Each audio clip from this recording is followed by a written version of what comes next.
문재인 대통령마저 이룰 수는 없습니다. 제가 생각하는 이상적인 사회는 더불어 사는 사람 모두가 먹는 것, 입는 것 이런 걱정 좀 안 하고 사람 사는 세상을 위해 정치를 시작한 노무현. 그는 우리 곁에 없지만 그의 꿈은 영원합니다. 노무현 재단은 사람 사는 세상을 위하여 노무현의 가치와 철학을 전합니다. 노무현 재단의 후원회원이 되어주세요. 1688-0523 잔당의 반격이 시작됐다라고 표현했는데 제가 그걸 보여주는 사건 중에 하나가 또 안경환 교수 42년 전 가정보험 판결문 사건이에요. 굉장히 재밌는 사건입니다. 그래서 간단 요약하면 두 가지 버전이 있다는 거죠. 두 가지. 하나는 비실명화하지 않은 개인정보가 드러난 버전이 있고 또 하나는 정상적으로 비실명화를 해서 개인정보가 없는 두 가지 버전이 존재한다는 겁니다. 여기까지는 팩트인데 이건 사건이잖아요. 사건을 추적하고 프로파일링을 하고 전문가가 있어야 되지 않겠냐. 아는 게 있을지는 모르겠습니다만. 표창원 의원님 모시겠습니다.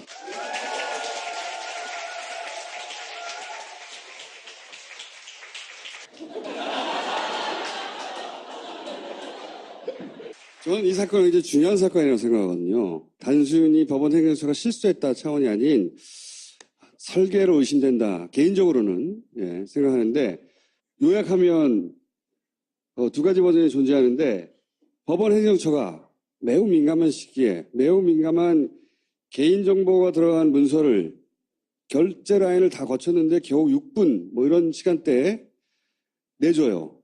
통상보다 엄청 빨라. 이것도 이상하죠. 근데 그 첫 번째 버전은 신상정보를 가리지 않았어요. 이건 더 이상한 거예요. 법원은 이미 그 전산한 자료들을 이미 신상정보를 가리고 처리를 해놨어요. 예. 근데 가리지 않은 걸 줬다는 것도 이상하고, 그럼 좋아. 실수라고 치면 20분 후에는 가린 걸 또 줘. 왜 두 가지 버전을 보냈냐? 인터뷰에 의하면 너무 급해서 그랬다는 거야. 20분만 처리하면 될 걸 뭘 이렇게 급하게 보냈냐. 빨리 이상하죠? 주고 싶었네. 예. 네.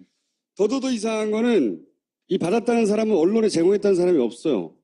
근데 언론은 정보가 가려지지 않는 걸 보도해. 이 모든 게 하루 만에 이루어집니다. 굉장히 이상하죠? 근데 그 언론이 그렇게 받아서, 그러니까 이 법원 행정처가 내준 거로부터 대략 2시간 후에 방송을 하는데 보면 재연도 돼 있어요. 뉴스 안에. 그리고 법률 검토를 했다 싶은 대목들이 있어요, 보면. 이 자료를 법원으로부터 서로 국회의원을 거쳐서 받았다고 하더라도 그 짧은 시간 내에 변호사 검토를 하고 재연 프로그램을 만든 다음에 뉴스 꼭지를 따가지고 보도한다는 건 불가능한 거거든요. 이 모든 게 다 하루 만에 이루어졌다. 그래서 저희가 프로파일러를 부른 겁니다. 자, 어떻게 생각하십니까? 네. 네, 뭐 기적이 발생했다. 기적이 발생. 또는 정말로 기가 막힌 우연의 우연. 아무런 그런 장애나 방해 요인이 없는 그런 그 일들의 연속이 기가 막히게 발생을 했다. 이렇게밖에는 해석할 수가 없고요. 그렇지 않다면 사전에 이미 이 문서 판결문의 존재를 알고 있던 누군가가 네, 준비를 하도록 다 해두고 그리고 국회 법사위 위원이 요청을 하자마자 바로 이미 준비됐던 것을 보내는 시간, 그게 거의 한 8분 정도면 다 되기 때문에요. 6분, 8분이라고. 네. 주광덕, 권성동 두 분에게. 두 분 중에 한 분이겠죠. 네. 그리고 말씀하신 것처럼 사실 TV조선에 보도된 내용은 그 상대방 여성분의 신상을 알고 있는 그런 그 이미 개인정보가 모두 보여진 그런 그 판결문이었고요. 결정문이죠. 그리고 그러한 부분들을 포함해서 대역 배우들 모두 포함해서 재연을 만들 수 있는 부분도 이미 다 알고 있는 상태에서 기획이 있어야만 가능한 부분이고. 그러니까 이게 법원에서 나오기 전에 내용을 알고 있지 않으면 어떻게 2시간 만에 하냐 이거죠. 국회의원이 그걸 받아서 기자회견도 하기 전이거든요. 그러니까 어떻게 보면 그 상임위 소속 인사청문위원보다도 방송국이 먼저 이 사실을 알고 있었을 가능성이 상당히 높고. 상당히 높아 보입니다. 그리고 방송국에서 국회의원에게 오히려 청탁을 해서 그 합법적인 절차를 요식행위를 거치도록 요청했다면 오히려 자연스러운 네. 일련의 사건의 흐름이라고 볼 수 있죠. 혹은 누군가가 이걸 사전에 알고 있는 사람이 있어서 법원 행정처에도 요청이 갈 거니 빨리 처리해 주라고 하고, 그렇죠. 야, 지금 국회의원에게도 그걸 합법적으로 취득하는 절차적으로 밟아두라고 하고, 그 다음에 방송국에도 이 뉴스가 이제 곧 터지니까 미리 준비하라고 자료를 주고, 이렇게 법원과 국회와 방송, 언론을 다 컨택할 수 있는 누군가, 그리고 이 자료를 미리 알고 있었던 누군가가 설계했다고 생각하면 자연스러워요. 누굴까요, 그게? 접니다. 너무 쉽게 자백을 하시는군요. 그리고 또 동시에 이걸 개인이 할 수 있겠나 이런 생각도 들어요. 그렇죠?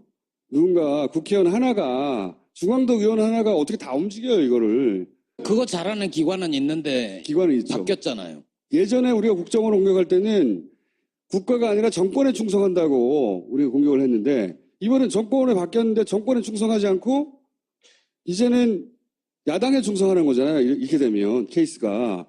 아니, 그런데 국정원만 있는 것은 아니고요. 그렇죠. 후보 1 국정원. 그리고 청와대, 전 정권 청와대, 예. 그리고 검찰, 경찰, 이 정보를 다루는 모든 기관은 조난 자료라고 해서 그렇죠. 중요 인물들에 대해서 그 성향을 불문하고 다 그 과거의 뭐 추문 혹은 확인되지 않은 소문까지 다 확인을 합니다. 다 총수 것도 있을까요? 당연히 있죠. 있죠. 예, 당연히. 저도 절대로 청문회 나오면 안 돼요. 큰일 납니다. 뭐 본인이야 다 망가졌지만 본인과 관련된 주변 분들이 다 큰일 나 있잖아요. 뭐 얘랑 사귀었지부터 시작해가지고. 그러니까 그 상대방 김모 여인 뭐 예, 뭐 이렇게 해가지고. 네, 주변 인물들이 초토화된다고 봐야죠. 네. 그러다 보니까 이제 아직 확실치는 않지만 그런 범행이 가능한 용의선상에 생각나는데 예, 용의선상에 올라가는 어떤 조직 집단들은 국정원뿐 아니라 검찰도 있고요. 그렇죠. 그리고 이 인력들은 서로 많이 연결되어 있습니다. 국정원에도 검사가 파견 나가 있고 오랜 동안 같이 있었고 청와대에도 마찬가지고요. 이 검찰설의 어떤 근거로 약간 작용할 수 있는 것은 이 자료를 받았다고 하는 사람이 검찰 출신이고 중앙도 의원, 김기춘 비서실장 시절의 민정 라인이고, 네. 그리고 같이 잠시 후에 그러니까 시간상으로 더 빨리 받은 6분 만에 받은 권성동 의원도 이걸 받았거든요. 역시 검찰 출신이에요. 그리고 또 이거 이어서 공격하는 게 그 민정수석 조국이잖아요. 이게 검찰 개혁과 관련해서 반발하는 세력이 있어서 그렇을까 하는 시나리오 2가 또 존재할 수 있죠. 이게 수사가 이루어진다면 네. 밝혀지겠지만 수사는 이루어질 수 없을 것 같고요. 왜 수사는 이루어지지 않을까요? 우선은 이게 위법성 조각 사유라고 해서 네. 기본적으로 국회에서 국회의원이 행한 그 절차들은 모두 합법의 우산 아래 들어가거든요. 네. 그래서 그 부분은 수사 대상이 아니죠. 첫 번째 그렇고 네. 두 그 번째 전에 네. 흘러나왔다면 그러니까 우리 가정이지 입증할 수 있겠느냐 이런. 예, 수사에 착수할 수 있는 그런 혐의는 포착할 수 없는 거죠. 단서나 증거가 있어야 될 텐데. 그럼 언론에 준 것도 이건 언론 탄압의 프레임으로 아마 재반경할 거거든요. 그렇죠. 언론도 그 공익 목적이라는 언론의 특성 때문에 대부분 그런 위법성 조각을 인정받습니다. 그러니까 이거 제보자가 있었다. 이렇게 문서를 건네준 사람이 있었다고 하더라도 제보자를 보호하기 위해서 말할 수 없다. 이렇게 나올 것이고. 그렇죠. 근데 그 제보자가 국정원이었어. 검찰이었어. 문제는 이제 아직 어느 정도의 가능성 남아 있는 것이 만약에 피해 당사자가 예. 그 방송 보도에 대해서 그 피의 사실 공표 피의 사실은 아니지만 그 해당되는 법률사안 판결 내용에 대한 공표로 인해서 내가 명예를 훼손당했다. 네. 그리고 또 민사적으로 어떤 피해를 입었다라는 이유로 소송을 제기한다면 아마도 방송국에서는 그러한 방송 행위의 공익성을 입증하기 위해서 문서 입수 경위에 대해서 밝혀야 되지 않을까. 그럴 가능성은 낮죠. 예, 소송에 대한 그 책임을 지게 되고 뭐 그런 선택을 할 수도 있겠죠. 그래서 결국 나오진 않을 가능성이 높습니다. 그러면 세 번째 후보는 법원인가요? 법원도 법원 내 양승태 대법원장을 비롯해서 문재인 정부를 탐탁치 않게 여기는 사람들이 있어요, 많이. 그렇죠. 법원이 가장 가능성은 높죠. 이게 쉽죠. 그런 행동을 하기가 하긴 쉽죠. 자체 내에서 그냥 판단 내려서 해버리면 되니까. 근데 법원은 자기들 금고에서 꺼냈으니까. 네.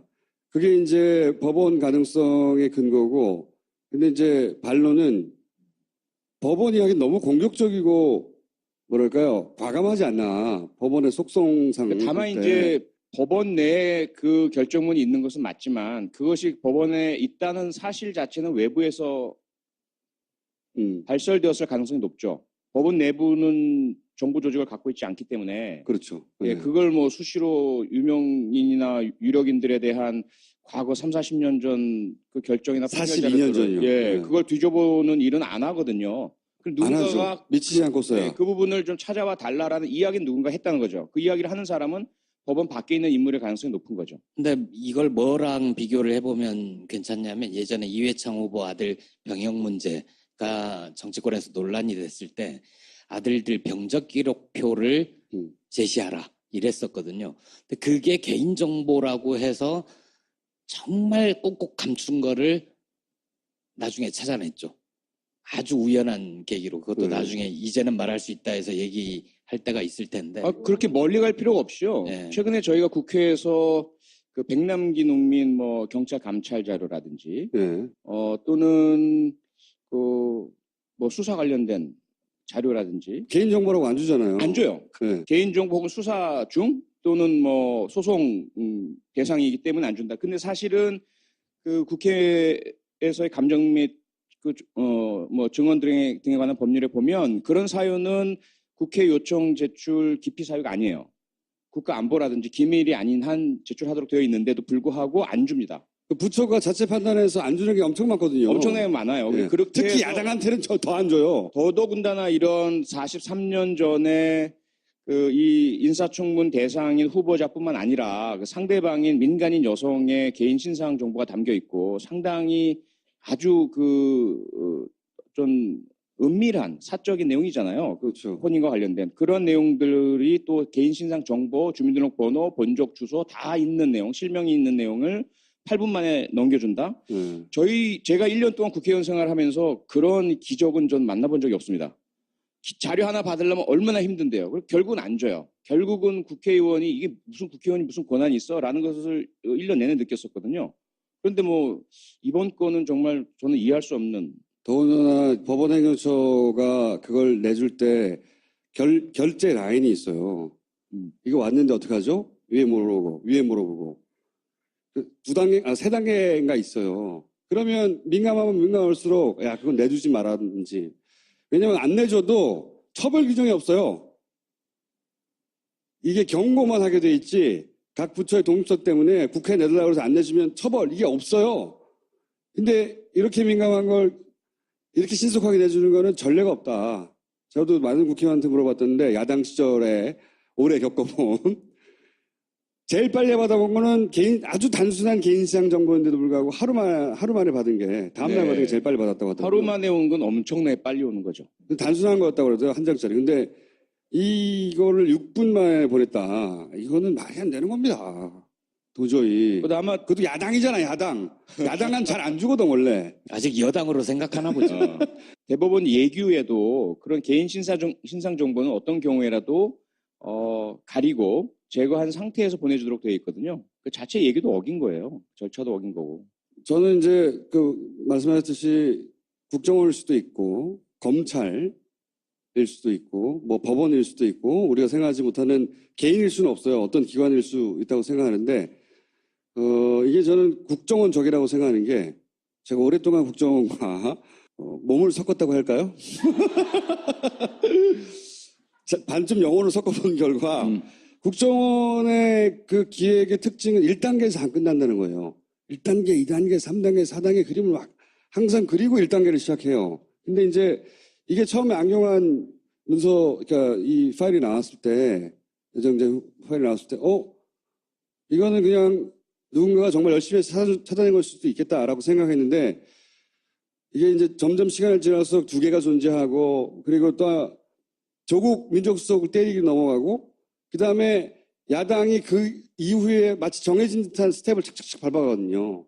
대축면을 만들어내고, 이건 굉장히 국정적이다. 그러니까 박정희, 박근혜로 이어지는 혹은 MB로 이어지는 그 라인들 이 내부에 살아 있었건 혹은 뭐 외부에서 그쪽에다가 오더를 줬건 그럴 가능성이 있다.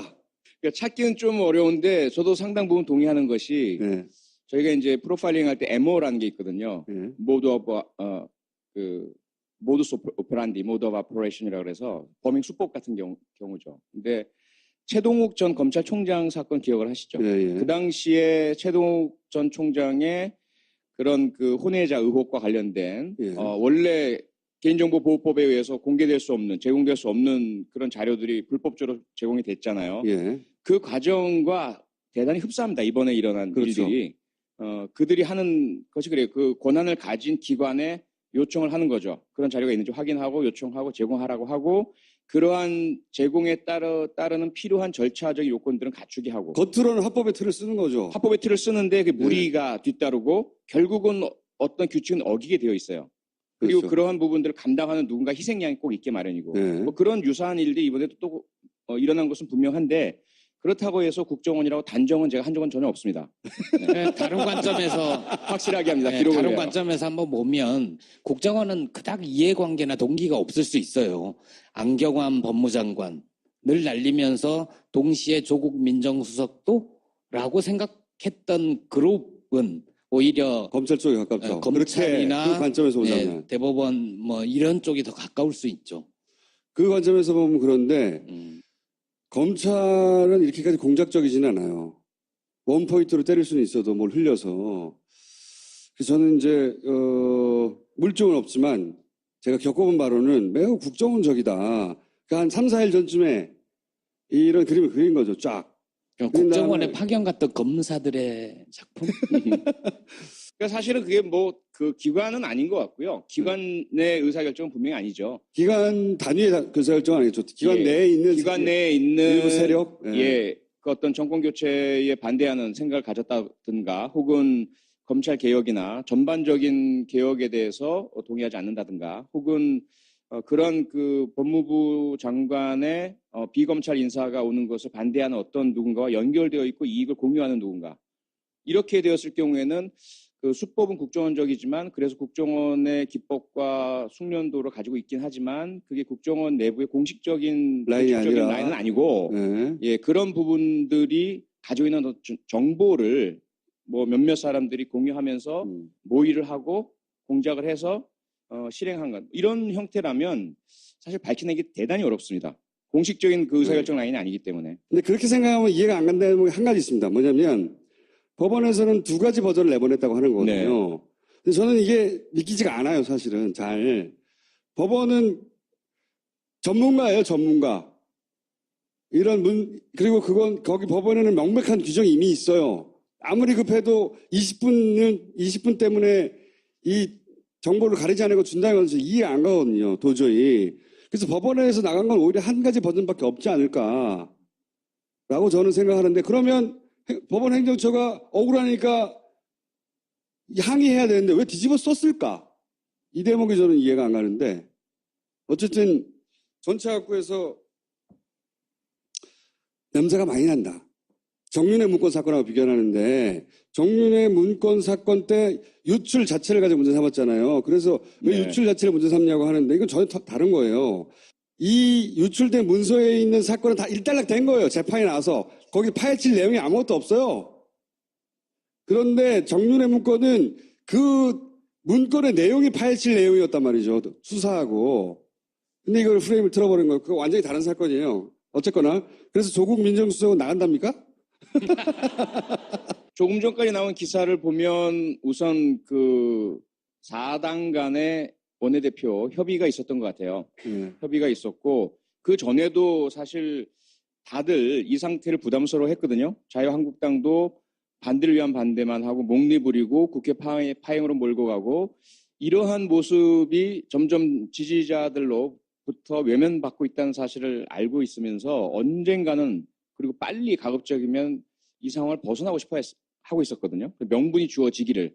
그래서 계속 이제 흘러나온 말들은 뭐냐면 대통령이 사과를 해라. 뭐 이런 식의. 조국이 와라. 예. 그리고 이제 운영위에 민정수석이 출석을 해라. 뭐 이런 것들을 요구를 하는 것이었죠. 그러면서 일정 정도의 명분만 만들어준다면 우리가 정부조직법 그 추경 그 국회 일정에 협조하겠다 이런 이제 분위기는 있었어요. 그리고 우리도 마찬가지로 정부 빨리 출범을 해야 되는데 추경도 통과가 돼야 되고 정부조직법도 이제 통과가 돼야만 새로운 정부 구성이 될 테니까 그러니까 어쨌든 타협을 봐야만 하는 입장이었고요. 그러다가 이제 오늘 국회의장께서 이제 주재를 하셨고 그리고 그 전에 청와대 정무수석이 왔었죠. 국회의장을 예방하면서 요청을 드렸고 그러다가 이제 그 4당 원내대표 간에 만나서 합의한 내용이 아마 그거 같아요. 그래서 아마 조국 민정수석도 동의를 한 것 같고 그래서 운영위원회에 출석하겠다. 조국 민정수석이 수석하는 것으로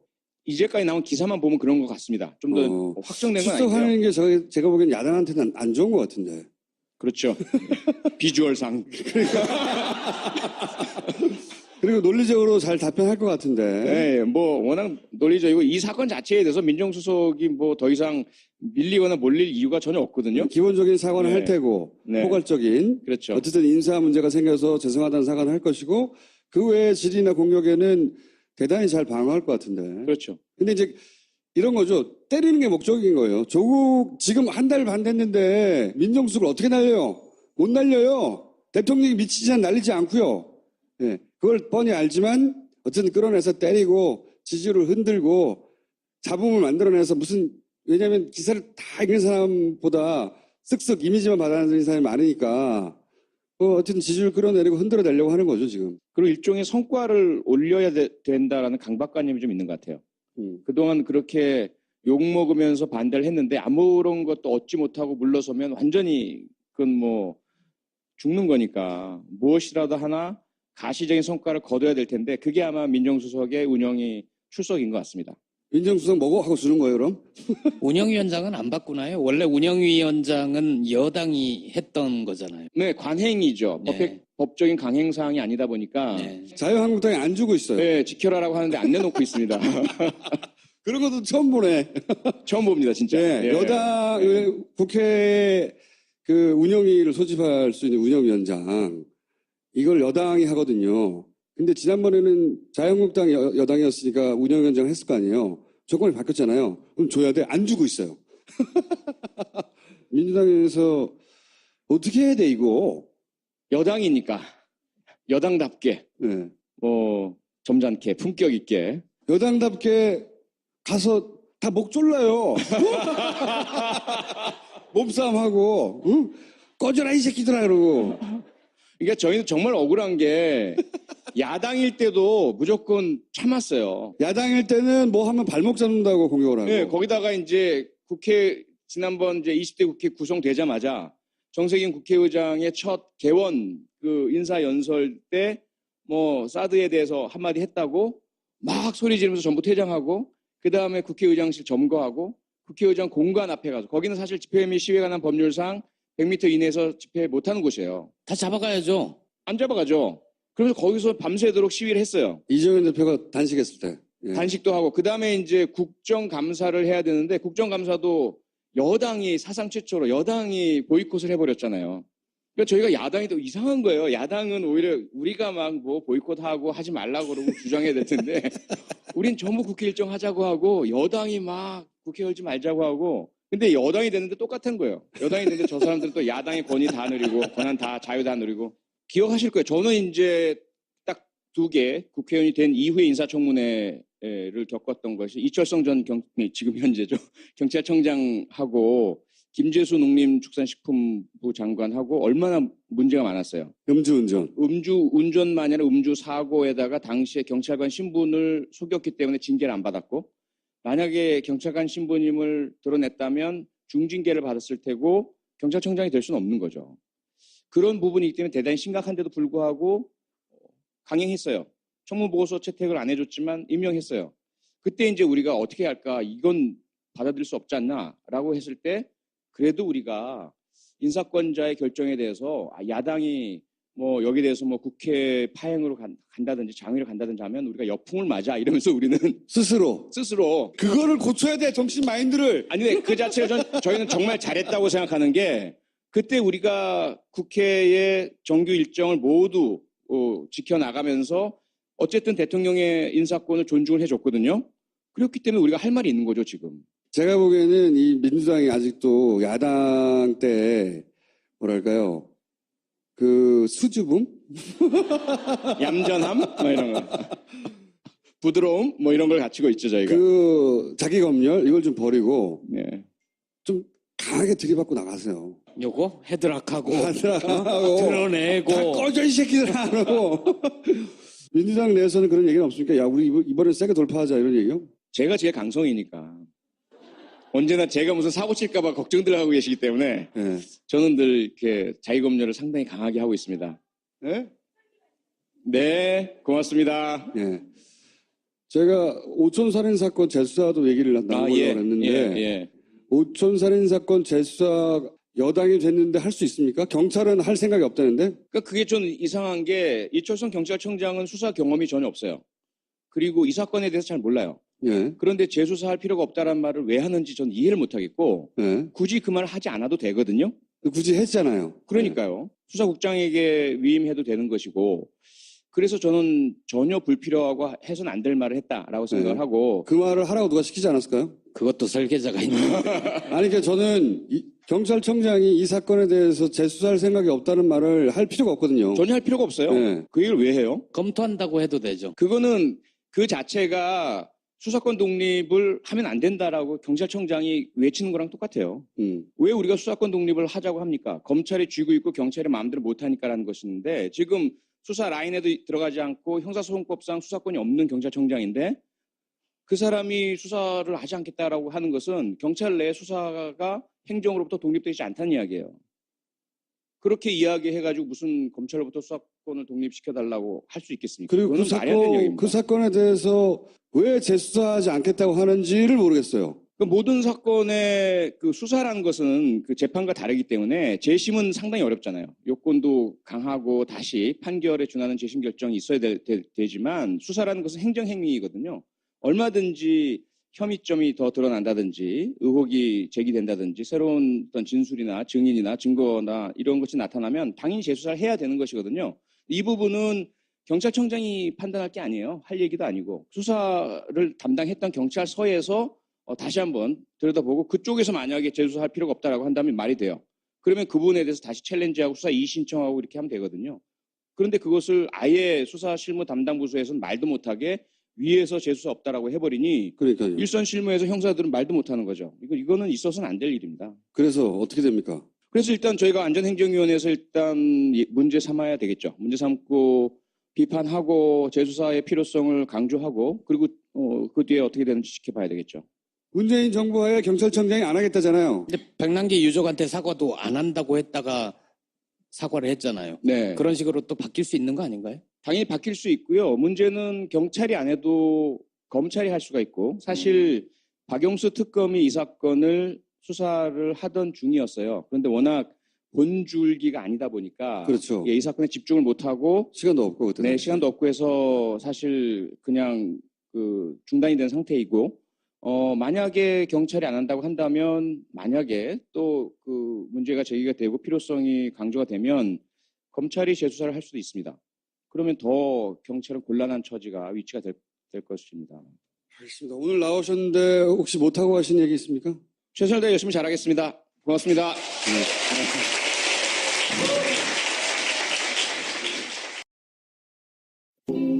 문재인 대통령마저 이룰 수는 없습니다. 그걸 줬다는 것도 이상하고 그럼 좋아. 실수라고 치면 20분 후에는 가린 걸 또 줘. 왜 두 가지 버전을 보냈냐? 인터뷰에 의하면 너무 급해서 그랬다는 거야. 20분만 처리하면 될 걸 뭘 이렇게 급하게 보냈냐. 빨리 이상하죠? 주고 싶었네. 네. 네. 더더더 이상한 거는 이 받았다는 사람은 언론에 제공했다는 사람이 없어요. 근데 언론은 정보가 가려지지 않는 걸 보도해. 이 모든 게 하루 만에 이루어집니다. 굉장히 이상하죠? 근데 그 언론이 그렇게 받아서, 그러니까 이 법원행정처가 내준 거로부터 대략 2시간 후에 방송을 하는데 보면 재연도 돼 있어요. 뉴스 안에. 그리고 법률 검토를 했다 싶은 대목들이 있어요, 보면. 이 자료를 법원으로부터 서로 국회의원을 거쳐서 받았다고 하더라도 그 짧은 시간 내에 변호사 검토를 하고 재연 프로그램을 만든 다음에 뉴스 꼭지를 따가지고 보도한다는 건 이 불가능한 거거든요. 이 모든 게 다 하루 만에 이루어졌다. 그래서 저희가 프로파일러를 부른 겁니다. 자, 어떻게 생각하십니까? 네. 네, 뭐 기적이 발생했다. 기적이 네.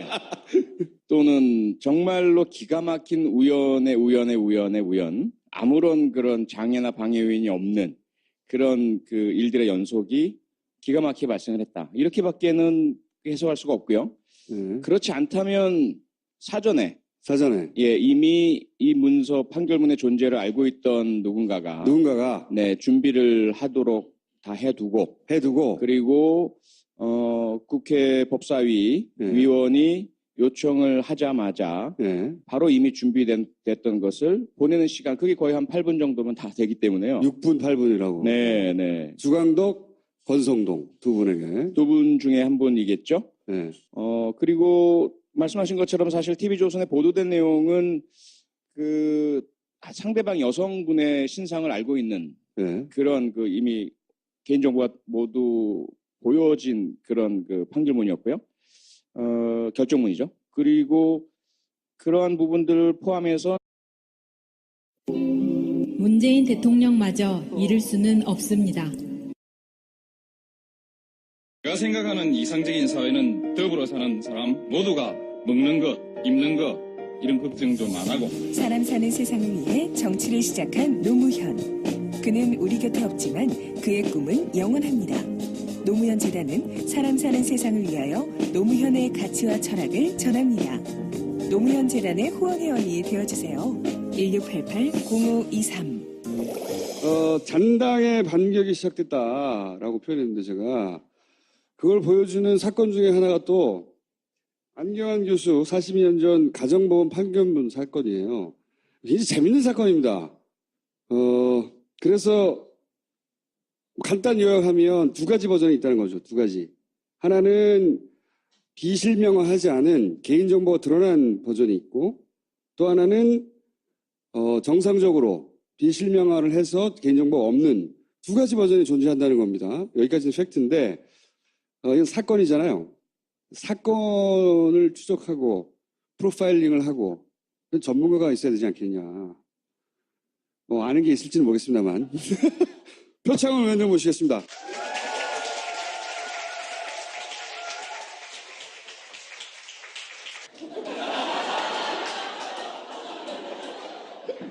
저는 이 사건은 굉장히 중요한 사건이라고 생각하거든요. 단순히 법원 행정처가 실수했다 차원이 아닌 설계로 의심된다. 개인적으로는 생각하는데 요약하면 두 가지 버전이 존재하는데 법원 행정처가 매우 민감한 시기에 매우 민감한 개인정보가 들어간 문서를 결제 라인을 다 거쳤는데 겨우 6분 뭐 이런 시간대에 내줘요.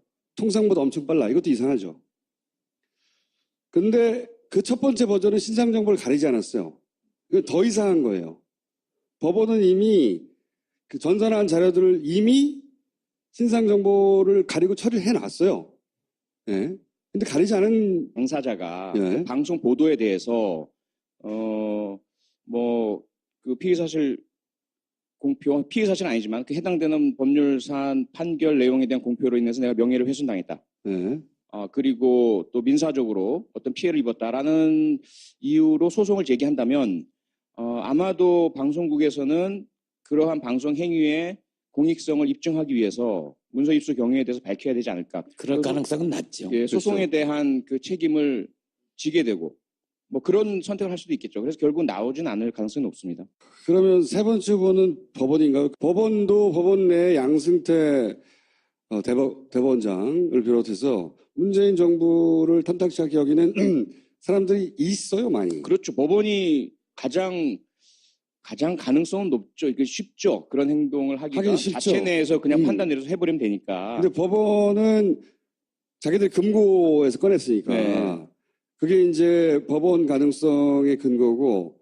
근데 이제 반론은 법원이 하긴 너무 공격적이고 뭐랄까요. 과감하지 않나. 법원의 속성상. 다만 이제 법원 내에 그 결정문이 있는 것은 맞지만 그것이 법원에 있다는 사실 자체는 외부에서 발설되었을 가능성이 높죠. 법원 내부는 정부 조직을 갖고 있지 않기 때문에 그렇죠. 예, 그걸 뭐 수시로 유명인이나 유력인들에 대한 과거 3, 40년 전 그 결정이나 42년 전이요. 예, 네. 그걸 뒤져보는 일은 안 하거든요. 그럼 안 누군가가 하죠. 미치지 않고서야. 네, 그 부분을 좀 찾아와 달라라는 이야기는 누군가 했다는 거죠. 그 이야기를 하는 사람은 법원 밖에 있는 인물의 가능성이 높은 거죠. 근데 이걸 뭐랑 비교를 해보면 괜찮냐면 예전에 이회창 후보 아들 병역 문제가 정치권에서 논란이 됐을 때 아들들 병적 기록표를 제시하라 이랬었거든요. 근데 그게 개인정보라고 해서 정말 꼭꼭 감춘 거를 나중에 찾아냈죠. 아주 우연한 계기로 그것도 나중에 이제는 말할 수 있다 해서 얘기할 때가 있을 텐데. 그렇게 멀리 갈 필요가 없이요. 네. 최근에 저희가 국회에서 그 백남 대역 배우들 모두 포함해서 네. 그 재연을 만들 수 있는 부분도 이미 다 알고 있는 상태에서 기획이 있어야만 가능한 부분이고. 그러니까 이게 법원에서 나오기 전에 내용을 알고 있지 않으면 어떻게 2시간 만에 하냐 이거죠. 국회의원이 그걸 받아서 기자회견도 하긴 전이거든요. 그러니까 어떻게 보면 그 상임위 소속 인사청문위원보다도 방송국이 먼저 이 사실을 알고 있었을 가능성이 상당히 높고 상당히 높아 보입니다. 그리고 예, 네. 방송국에서 국회의원에게 오히려 청탁을 해서 그 합법적인 절차를 요식행위를 거치도록 요청했다면 오히려 자연스러운 네. 일련의 사건의 흐름이라고 볼 수 있죠. 혹은 누군가가 이걸 사전에 알고 있는 사람이 있어서 법원 행정처에도 요청이 갈 거니 빨리 처리해 주라고 하고, 그렇죠.